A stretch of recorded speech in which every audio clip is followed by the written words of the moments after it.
ഞാൻ പല പ്രാവശ്യം പറഞ്ഞിട്ടുണ്ട് പത്രം വായിക്കരുത്. ഡാഡി അത് ക്യാൻസറിന്റെ ഒരു ലോക വിവരം ടീച്ചറടുത്ത് പറയണം. നീ ഡോക്ടറൊന്നുമല്ലല്ലോ ക്യാൻസറിന് ചികിത്സിക്കാൻ.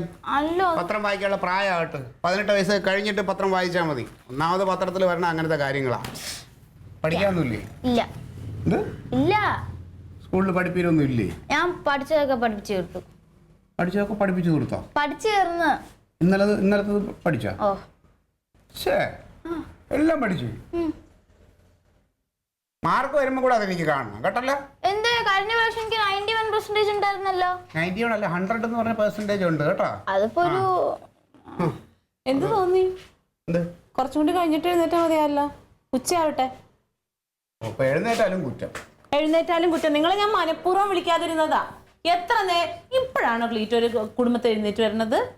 അല്ല ഞാനിവിടെ നേരത്തെ എഴുന്നേറ്റ് വന്നിരുന്നിട്ട് എന്താണ് മലമറിക്കാനൊന്നും ഇല്ലല്ലോ. മാത്രമല്ല ഇച്ചിരി താമസിച്ച് എണീറ്റാ അത്രയും സമയം കൂടെ എൻ്റെ ചെവിക്ക് സ്വസ്ഥത കിട്ടും. ഇനിയിപ്പോ ചായ വേണ്ടേ? പല്ല് വെക്കാതെ തന്നാ കുടിക്കാം. പല്ല് വെക്കാതെ ഇനി മുതൽ ചായ തരില്ല. പോയി പല്ലൊക്കെ തേച്ചിട്ട് വാ. അത് തന്നെ ആ പെണ്ണു. ഇല്ല ഇന്ന് ഞാൻ കണ്ടുപഠിക്കണത് ഇന്ന് പല്ല് ഒരു കാര്യം ഞാൻ പറഞ്ഞേക്കാം. വലിയ ആൾക്കാർ പലതും ചെയ്യും കേട്ടാ. അത് കണ്ടിട്ട് നീ അങ്ങനെ ശീലിക്കാൻ നിൽക്കണ്ട. ഇന്ന് പല്ല് വെച്ച് നീ ഇന്നല്ല എന്നും പല്ല് വെച്ചിട്ടേ ചായ കുടിക്കാവൂ. ഒരു കുടുംബത്തൊന്നും ഒരു കൈ സഹായിക്കാൻ വേണ്ടിട്ട് ഒരാളും ഉണ്ടാവും. വായിക്കണ്ട. ഒരു ദിവസം വർത്താനം പറയില്ല.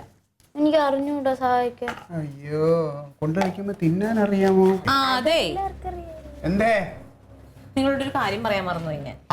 ഞാനൊരു കാര്യം പറയാൻ അങ്ങോട്ടിരിക്കുന്നു. ഞാനത് മറന്നിരിക്കുവായിരുന്നു. എന്നാ പറ. എന്തായാലും നിന്റെ കാര്യം പറ. നീ അല്ലേ ആദ്യം പറയാന്ന് പറഞ്ഞത്. വേണ്ട, ഇതെന്തായാലും നടക്കാൻ പോകാത്ത കാര്യമല്ലോ. അത് ആദ്യം പറ. പറയോ? എന്തോ അല്ല എഴുക്ക് ഓടിയാത്ത് ബുക്കെടുത്ത് പഠിക്ക്. എന്താ താല്പര്യം വലിയ ആൾക്കാർ വല്ലതും വർത്തമാനം പറയണത് കേൾക്കാൻ. ഈ ഒരു ശുഷ്കാന്തി പഠിത്തത്തില് പഠിക്കണുണ്ടേ ഞാൻ. തന്നെ പഠിക്കണുണ്ട്. ഭയങ്കര പഠിപ്പ് തന്നെ. നിങ്ങളുടെ കൂട്ടുകാരനുണ്ടല്ലോ. ഏത് കൂട്ടുകാരൻ? എനിക്ക് കുറേ കൂട്ടുകാരുണ്ട്. ഏതെന്ന് പറയൂ. കുട്ടപ്പൻ. ഏത് കുട്ടപ്പൻ? കുട്ടപ്പൻ ഇനി മേലാൽ അയാൾ കുടുംബത്ത് വന്നിട്ടുണ്ടെങ്കിൽ അറിയാൻ ക്ലീറ്റോ. ഇന്നലെ വന്നിട്ടുണ്ടായി. ഇന്നലെ വന്നിട്ട് പോകുവോ എന്റെ പൊന്നോ. ഞാൻ പറഞ്ഞു വിടാൻ പറ്റ പാട്. കള്ളു കുടിച്ചിട്ടുണ്ടായിരുന്നു? കള്ളൊന്നും കുടിച്ചിട്ടില്ല. ഇത് ക്ലീറ്റോനെ കണ്ടിട്ടേ പോളൂ. എന്താണെന്ന കാര്യം പറയണ്ടേ? അതും പറയില്ല. പൈസ ചോദിച്ചോ? പൈസ ഒന്നും ചോദിച്ചൊന്നുമില്ല. പൈസ ചോദിച്ചായിരുന്നെങ്കിൽ എന്റെ വായിരിക്കണ കേട്ടേനെ അയാള്.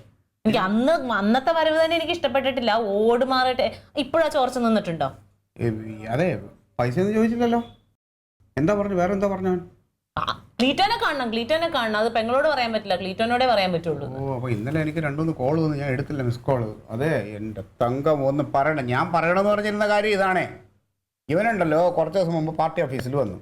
ഞങ്ങളൊരു മീറ്റിംഗ് കൂടിക്കൊണ്ടിരുന്നപ്പോൾ അവിടെ വന്നിട്ട് എന്നെ വിളിച്ചിറക്കി കാണണം അത്യാവശ്യം. സംഭവം എന്താണ്? അവൻ്റെ ഭാര്യ ആയുർവേദ കോളേജിൽ കിടക്കണം.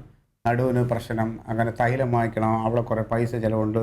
അതിനെ പൈസ ഇല്ലയെന്നും പറഞ്ഞിട്ട് എന്നെ വന്ന് ശല്യം ചെയ്ത് അവിടെ ഇരുന്ന് 1000 രൂപ മേടിച്ചോണ്ട് പോയി. ആരോട്? എന്റേതും മേടിച്ചു. 1000 രൂപ മേടിച്ചു. ഇതുവരെ പറഞ്ഞതൊക്കെ ഇതിൽ പൊളിഞ്ഞു. ക്ലീറ്റോ 1000 രൂപ കൊടുത്തതോ? അത് പാർട്ടി ഫണ്ട് ഉണ്ടായിരുന്നു പൈസ അവിടെ. അതിന്ന് മുക്കി ഇപ്പുറത്തോട്ട് അതിന്ന് മുക്കി ഇട്ടാലും ഇത് കണക്ക് ഞാനല്ലേ കാണിക്കേണ്ടത്. ചോദ്യം വരുമ്പോ കുടുംബത്തോട്ട് മുക്കാൻ പറ്റൂലല്ലോ. കരക്കാര് വരുമ്പോ ചോദിക്കുമ്പോ കൊടുക്കാനൊക്കെ അറിയാം. അതെ ഇവനിപ്പോ വലിയ ശല്യമായിട്ട് വന്നൊക്കെയാണല്ലോ. ഞാൻ അന്വേഷിച്ചപ്പോ ഇവന്റെ ഭാര്യയായിട്ട് 1 വർഷമായിട്ട് പിണങ്ങി കഴിയുക. ആ ഭാര്യയുടെ പേരും പറഞ്ഞാണ് ഇവൻ കാശ് വാങ്ങിച്ചത്. എന്ത് ചെയ്യുന്നാലേക്കേ. അപ്പൊ ഇവിടെ വരണമെങ്കിൽ അവന്ന് ശ്രദ്ധിച്ചോളെന്ന് പറയണമെന്ന് ഞാൻ വിട്ടേ പോയി. എന്നാലും കാശ് കൊടുത്തില്ലല്ലോ. കാശ് കൊടുക്കാൻ എന്റെ അടുത്ത് ഇരിക്കുന്ന കുറെ. അല്ല എനിക്കറിയാം നിന്നെ ഇവിടെ വന്നു കഴിഞ്ഞാൽ നീ മാനേജ് ചെയ്യുന്ന എനിക്കറിയാം. ഞാൻ വേറൊരു കാര്യം ചോദിക്കട്ടെ. എങ്ങനെ ഒപ്പിക്കുന്നത്? എന്ത് ഇങ്ങനെയുള്ള കൂട്ടുകാരെ? കയ്യിലുള്ളത് മുഴുവൻ ഇങ്ങനെ ഉടായ്പ ആൾക്കാരാണല്ലോ. അവൻ എന്റെ കൂട്ടുകാരെന്ന് ആര് പറഞ്ഞു?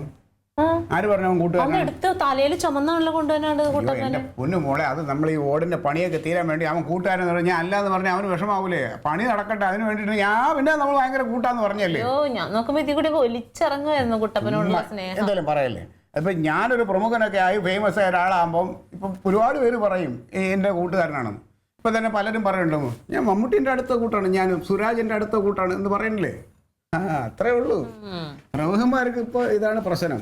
പ്രമുഖം പോയി പല്ല് തച്ചിട്ടുണ്ടെങ്കിൽ ചായ തരാം. അത് അതവർക്ക് അതിന് കിട്ടുന്നു വിചാരിച്ചിട്ടുണ്ടെങ്കിൽ അപ്പൊ ഇനി കേറി ഇറങ്ങും ഇവിടെയൊക്കെ.